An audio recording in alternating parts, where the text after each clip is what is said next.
So basically, yeah, I have just decided to get out on my balcony of my apartment that I'm renting. Um, I haven't been outside like on my balcony, like specifically on my balcony um, in a while, actually. So yeah, um, it's not that cold outside. It's spring. I mean, it's still, the zephyr is, you know, the wind is cold. I mean, the wind is making it cold, but like, you know, it's. I mean, if you get somewhere that's not that's quite, windy, then it's not that cold. Okay, it's okay. So I feel okay. I genuinely feel so okay. I mean, I have no fucking problems, bro. I, everything that I have like recorded in the past was is so insignificant now. Yeah, some people are still like irritating me by their, existence. I mean, by the existence of their consistent, repetitive behavior that is unacceptable. But like, if you just ignore those people, everything is gonna fucking be alright. Okay, like you just need to fucking ignore those people, and everything will be so much better for you. Okay, so yeah,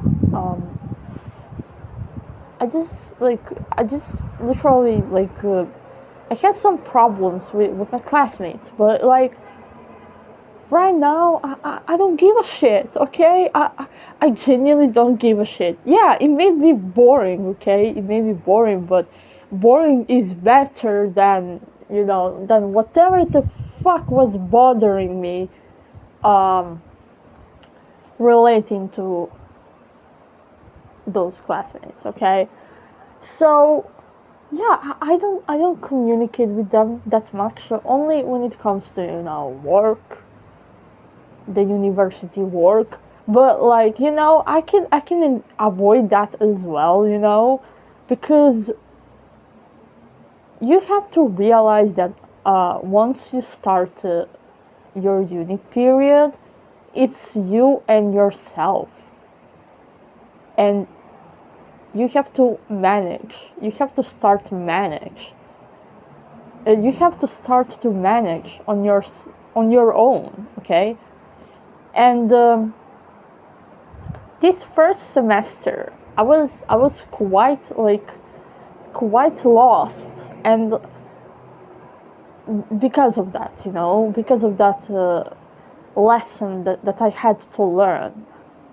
But like that lesson, being on your own, managing your own studies, your own way of studying, your own way of learning, in the academic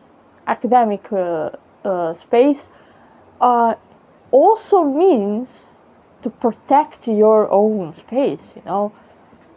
Like it also comes to that fact that you have to ignore some people in order to protect your mental space, and that's actually the most important lesson that you have to learn on your first uni year.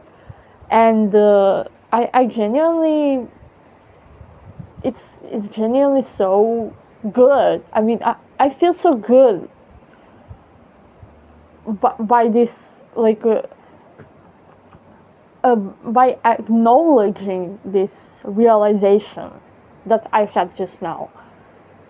And yeah, I actually, yeah, it's maybe it's boring, but it has to be boring, okay?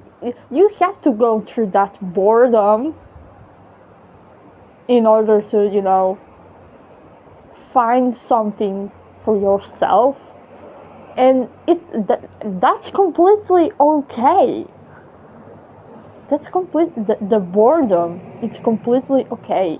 It's not unnatural, bro. People back in the day when you didn't have phones, when you didn't have anything that we are having now when it comes to technology, people back then lived the boredom, okay? People back then fucking lived the boredom. And that's literally so natural, like, to us humans to go through boredom. So, boring is okay. The quietness is okay. The silence is okay. I mean, when it comes to, protecting your own mental space. And you know what? All this time I've thought that I'm lonely, but actually no. Actually, like, all this time that I've been, like, on my own, spending most of the time on my own, I've thought that I was lonely, but actually no. I was just living my own life. So basically, I'm like, yeah. I mean, it's not that I'm like, there has to be, drawn a line um, between isolation and between actually sitting with the silence, with the boredom. When you isolate, uh, it's like living outside of the civilization, and actually surviving alone. That's crazy. That's actually brutal. That's actually insane. Okay, that's when you start feeling lonely, the sense of loneliness. Um, but when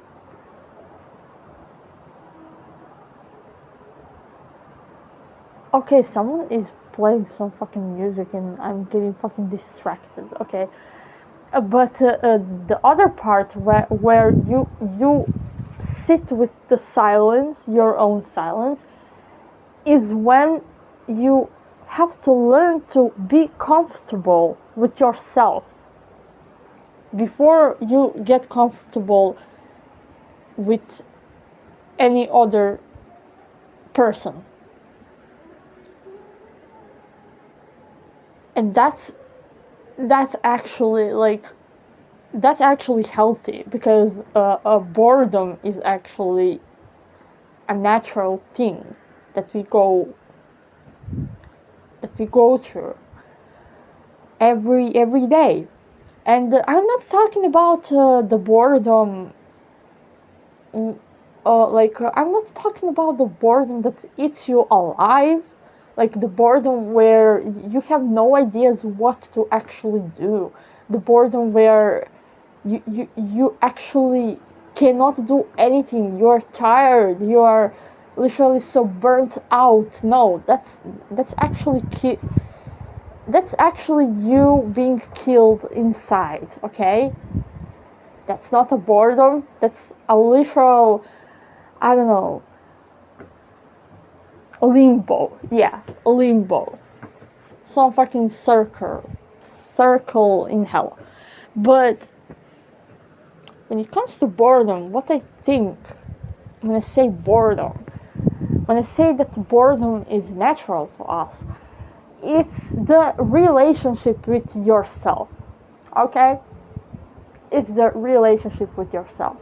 How you act before yourself, how you sit with yourself, how you sit with your own thoughts, how you know, what's your stream of consciousness, um,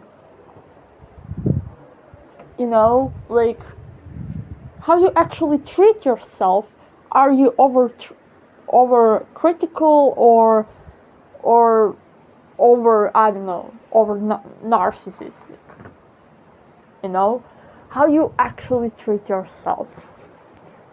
That's the boredom that I think about when I say that it is natural to us to actually go through that silence, to go through that, to those periods of time when you're on your own, and when you actually hear yourself and learn about yourself. And I'm not trying to talk about the spiraling. I'm not trying to talk about the isolation. I'm not trying to talk about the ruminating. All of that is just, you know, what Aristotle have said. All of that is just, you know, over, like, crossing the line, you know. It's too much. It's doing too much. It's overthinking. What Aristotle said, like his ethics. Too much is bad. Too little is bad. But the middle, the balance, is good. And I'm just, you know, I just cannot fucking forget about that, because at first, I mean, for the first point, I'm gonna say that I'm studying at a philosophy major, so yeah, it's kind of impossible to forget that about Aristotle. And secondly, I actually agree with him. I actually agree with him when it comes to this context of speaking. When you overthink, it's meant to be said.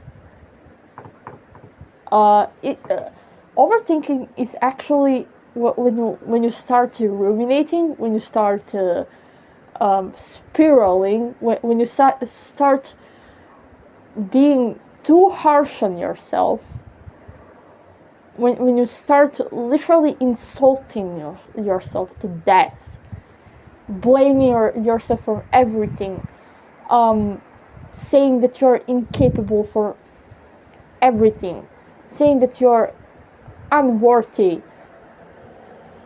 and that's on the one side of the spectrum, the overthinking, the negative overthinking. And the other side of the spectrum, I actually haven't fucking experienced it, to be honest. I actually haven't fucking experienced it for me to actually say how it is like, you know. The other side of the spectrum where you think that you are a literal god. I mean, my opinion about that spectrum is that when you think that you're over capable, or when you think that you are pre-qualified for everything in life, or maybe when you deem yourself morally righteous, yeah, when you say that everyone is dumb and you're the only one who is right, yeah. I think I have almost like slipped into that side, you know, into the dark side. Oh my fucking god. So basically, yeah, it almost fucking happened to me. To fucking because I was like I have no fucking excuse for that. Okay, I have no excuse. I was being a little piece of shit. So yeah, and that's not my, my inner critic, my inner harsh critic speaking. That's the realistic me speaking. Okay, from the realistic side, I was a little piece of shit. Like when I almost slipped into that, like morally righteous side. Um, it's when you lose everyone that actually cared about you, and it's when you start to isolate yourself, because do actually morally righteous people isolate themselves? Maybe some do, maybe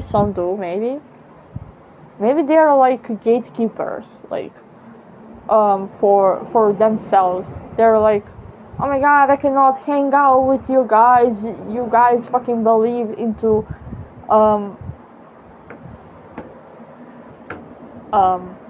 into our consumption. Fuck off. You are making me feel. You are triggering me the fuck out.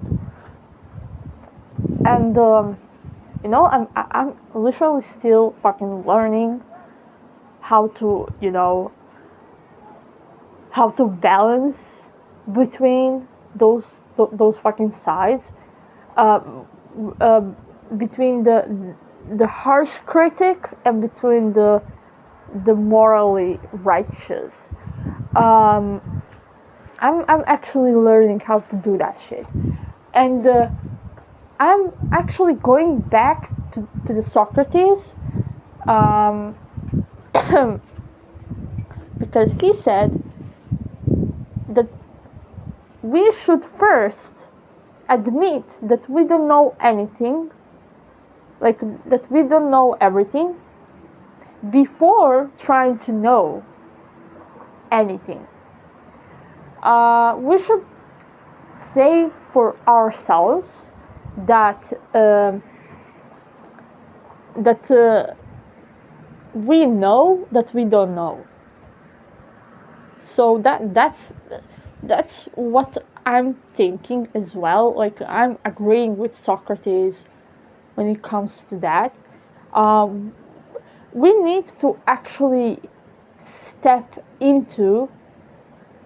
We need to step into the room with the understanding that we bring with us, like in a suitcase, or call it whatever, backpack or anything, like that understanding that you are holding on your back or in your hand. I don't know, call it whatever the fuck you want.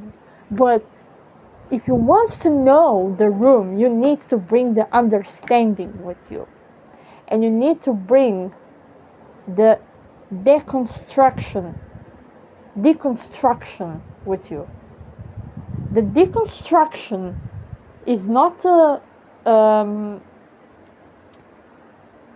it's not trying to destroy every argument that you see before yourself.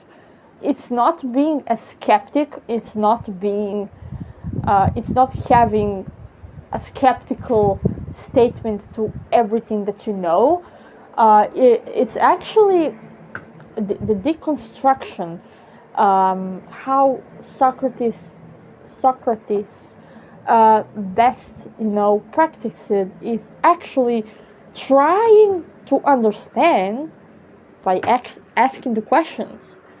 You need to deconstruct your understanding, your first understanding of one thing, before trying to understand it even more.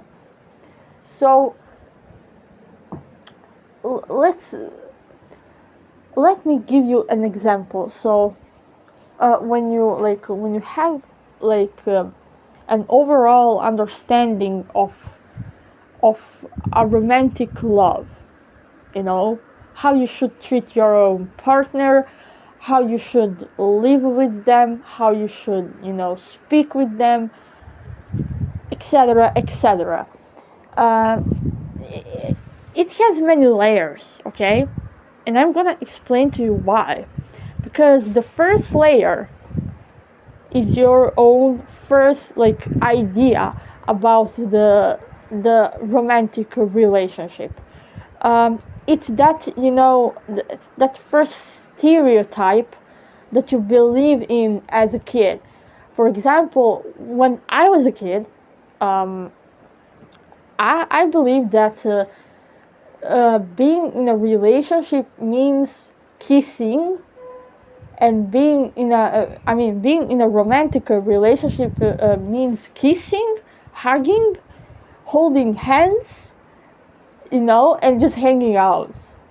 That was my first idea when I was a kid about the romantic relationship. And when you come to the, when you come to, when you face, when you when you stumble upon the different examples that actually are the counter arguments to your first idea of what, for example, romantic relationship is, you start to realize that it's not only that, okay? And then you start questioning yourself, okay?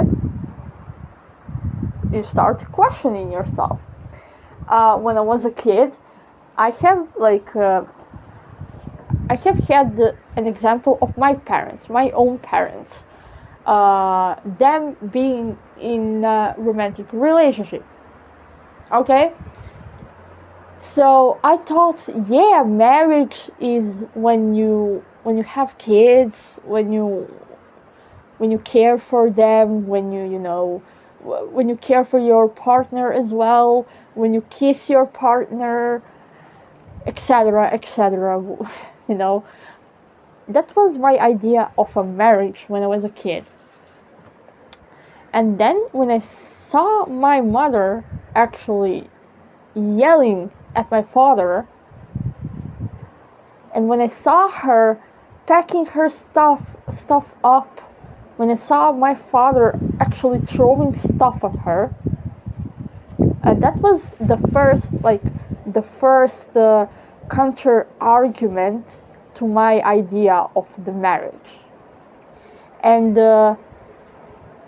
that counter argument made me has thrown me first into shock, then thrown me into confusion, then thrown me into the wonder. I mean, not the wonder. How do I explain this shit?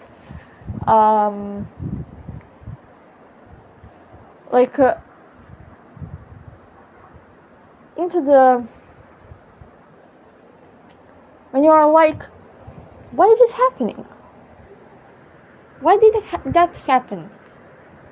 I thought that the romantic relationship and marriages are this way, not this way. What happened?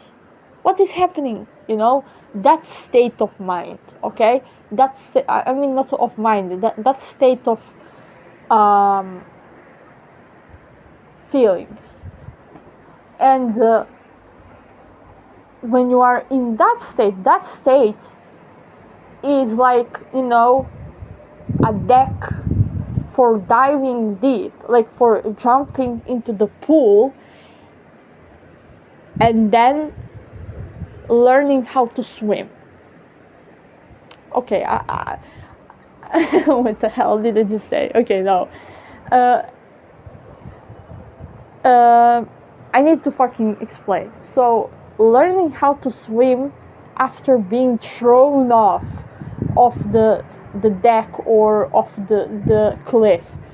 learning how to swim, learning how to navigate that new information as a counter argument to your first idea.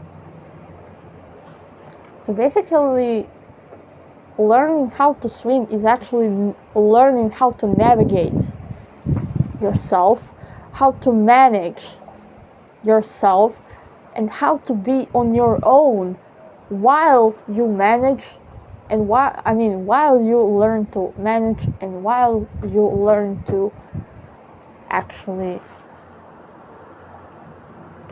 be.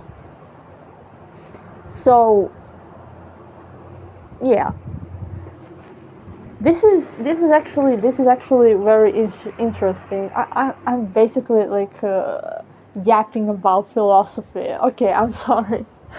So yeah, that's literally me trying to balance between those extremes, because as a kid I thought that all of nothing mindset is the only mindset to have. That was my first idea, that as a kid, first natural stereotypic idea, and from that idea I have lost friends, okay, and that's my first, like I have lost many friend groups, many friends, through life, and that's my first counter argument to the all of nothing mindset. And from then I'm starting to begin again, like to begin with a new mindset, with a new way of living, with a new treatment towards other people. And I need to learn how to swim, and I'm still learning how to swim. And after I learn how to swim, I need to learn how to dive deep. And that deep dive is actually the unknown. Since I'm still learning how to swim, it is unknown to me how to dive, not how to die, I mean how to dive deeper. I'm sorry, my accent in English is so Serbian. Like, I'm sorry, like, I cannot speak otherwise, okay? I cannot pronounce words otherwise, okay? I'm just built like that. I'm sorry. So basically, that's the whole. What the fuck? I need to get in. Oh my fucking god. Okay. Shit. What the fuck was that? Okay. Sorry, I just saw a fucking. I'm sorry, I'm entomophobic. And I fucking saw. I fucking saw a fucking insect outside that's. Ew. Okay, I'm sorry. I'm ending this audio here. If you have some thoughts about it, please let me down. Like, please let me anywhere. Like, let me know anywhere. And pray for me to stay alive this night, because I have just saw a fucking insect. Pray for me, okay? So, or say good luck, I don't know. Like, whatever the fuck you believe in, okay?